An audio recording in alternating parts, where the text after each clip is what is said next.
Hello, xin chào tất cả mọi người đã trở lại với kênh Rub TV. Như các bạn đã thấy thì hiện tại thời tiết đang mưa bão nên người ta thì ai cũng ở nhà và ngủ. Thì anh em chúng tôi thì mưa bão thì anh em chúng tôi thì vào rừng ngủ các bạn ơi. Hôm nay thì anh em chúng tôi sẽ đi vào rừng núi để sinh tồn, ăn những gì mà ở trong núi có sẵn, mưa gió và thử thách cái bản thân của mình sẽ sống ở rừng núi như thế nào. Rồi đi bắt cái con gì đó vào ban đêm đó ở trên núi. Hey. Nhưng mà ở nhà thì chán quá, không có gì để làm. Nhưng mà hôm nay mưa chúng tôi sẽ đi lên núi để sinh tồn nhá. Mấy bạn gặp thì thấy hay like và chia sẻ nha, ủng hộ cho mình nha. Mình là Show Đen thì các bạn biết chưa? Đấy. Bây giờ anh em chúng tôi đang có mặt đầy đủ và đang bước lên và tiến lên ở phía núi.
Vậy là ha lên một đà.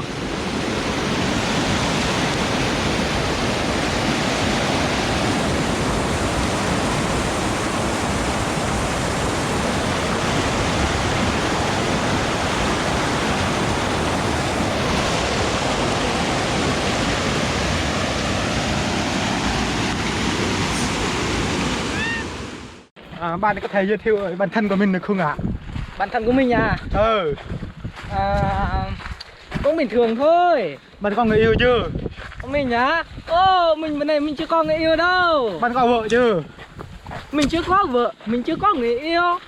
Vẫn là một mình thôi. Bạn có yêu thằng con trai không? Yêu con trai à? Con trai mới yêu con trai, người ta gọi mình là bà đê rồi. Thế là mình có BD không? Không, mình là con trai, mạnh lắm. Thế giờ bạn đi đâu? Mình đi lang thang thôi. Giỏi lắm. Giỏi lắm. Đúng là con trai của bộ. Hiện tại anh em chúng tôi đang đi lên núi các bạn ơi. Hiện tại anh em chúng tôi đã ở trên núi rồi. Đây các bạn đây. Đó. Ở trên núi rồi. Phía núi kia là khác, chúng tôi sẽ đi vào phía bên này. Đó. Mệt.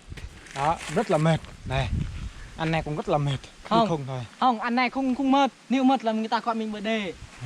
Anh này khoe. Người ta gọi là mình con trai. Đừng nói mệt nha. Nào nói mệt là nó bờ đề á.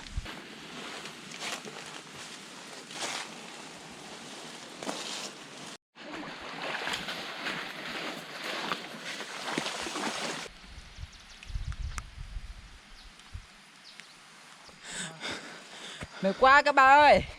Ôi trời, đi lên mà dốc như gì luôn ạ. Trèo lên mệt hết cả chân, rung hết người.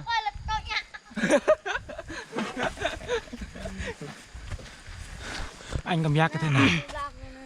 Cảm giác mình đi từ nhà tới đây thì rất là mệt luôn. Giờ anh em mình cũng nghỉ người một chút để cho mồ hôi mình đỡ ra rồi, xong chuẩn bị mình lên tiếp nha. Hôm nay thì anh em cũng nghỉ một chút thì thấy mấy con sọc thì nó hay ăn trái mì á. Giờ mình phải bơi nó nha. Đây này. Đấy, nhìn thấy chưa? Đây là con sóc ăn này. Đấy.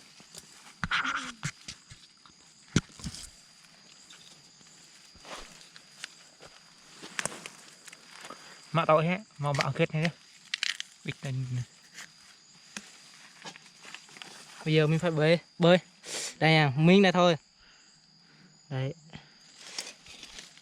Mình uống như đợi hả? Nhưng uống như mẹ đợi à?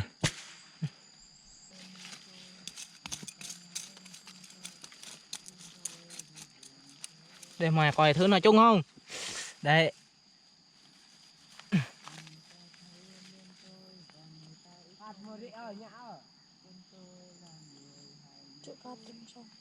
Ý.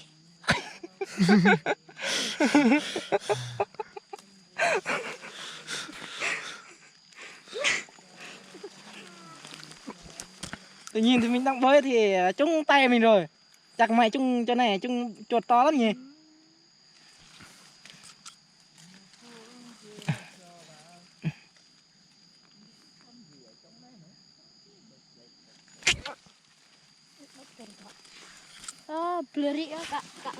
Nha, thôi thì mình bơi xong rồi. Hiện tại anh em chúng tôi đang xuống núi. Đó. Và chui vào rừng rồi các bạn ơi. Thì tôi sẽ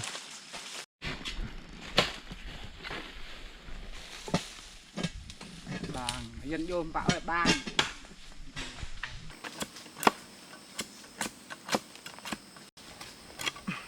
Hôm nay thì em mình đã có được một chỗ này, thì em mình đã làm một cái nhà để ở lại đêm này, để cho mưa mưa mình làm nhà tại chỗ này. Đấy, giờ cái đây mình làm kệ rìu nha. Đây này. Đấy.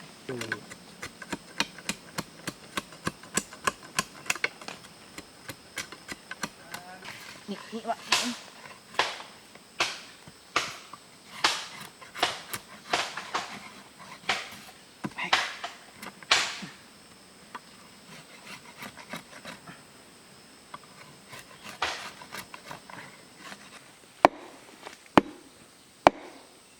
Cuối cùng thì một cái rìu này cũng đã xong rồi. Thì anh em chúng tôi sẽ chuẩn bị để khám phá đi chắc cây thôi nha. Đấy. Hôm nay tôi sẽ chặt cây tre để mà làm cái ong nước á, để bỏ nước giọt để có nước mà xài nhá. Đây. Tôi sẽ chặt.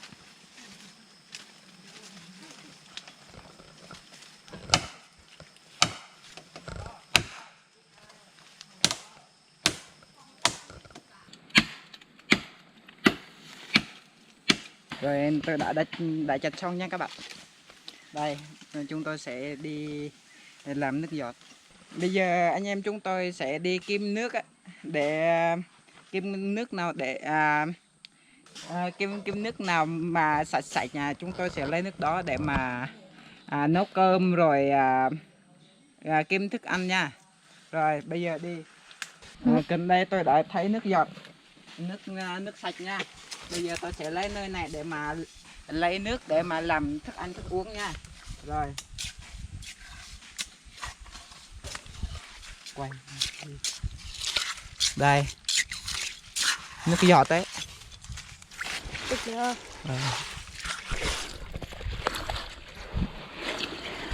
Đây, 2 lá để làm cho nước sạch nha các bạn. Đây, tôi sẽ bỏ ở dưới. Đây. Cho nước sạch sẽ uống. Rồi.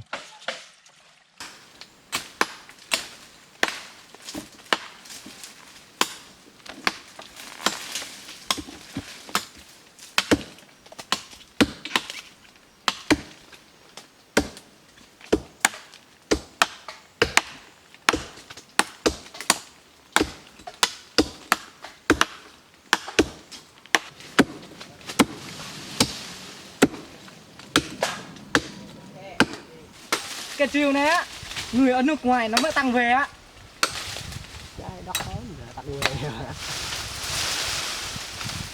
Đấy, các bạn thấy coi cái mình để mình chặt cái cây này nha.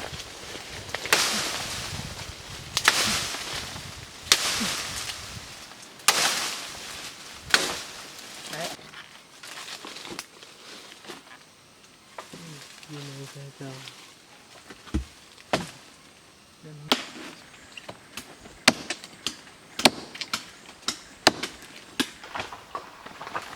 Này, nó đi rồi là giết đi.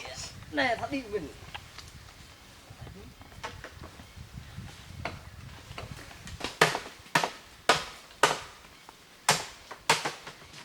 Quay liền đấy. Mất rồi. Chuyện gì đây? Gì? Hôm nay thì anh em chúng tôi đã múc được nước trong ong này. Giờ nghỉ ngơi để tí nữa sẽ làm xong một cái trại ở trong này. Giờ mình nghỉ uống nước đã nha. Bạn khơi nước này chưa?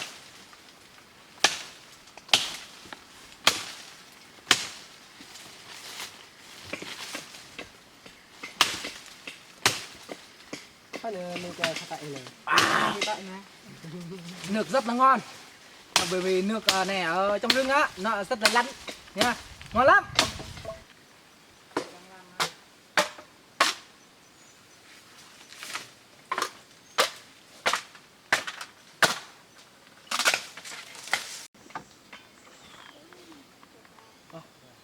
Mà này thật.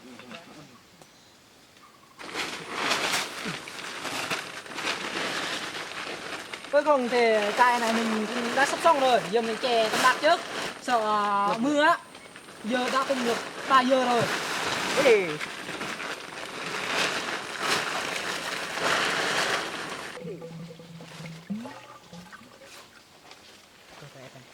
Lộn hoa là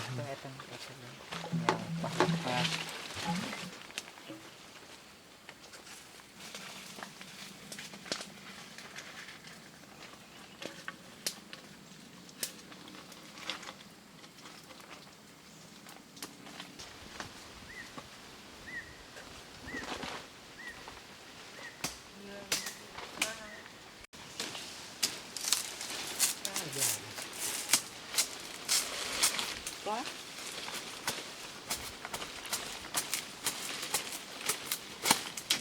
Ê, này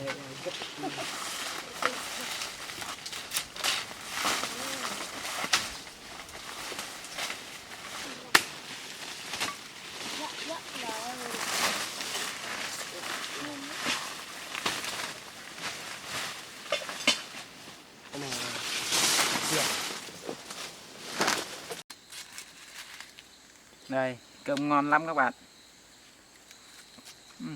Chín. Dẻo rồi nè.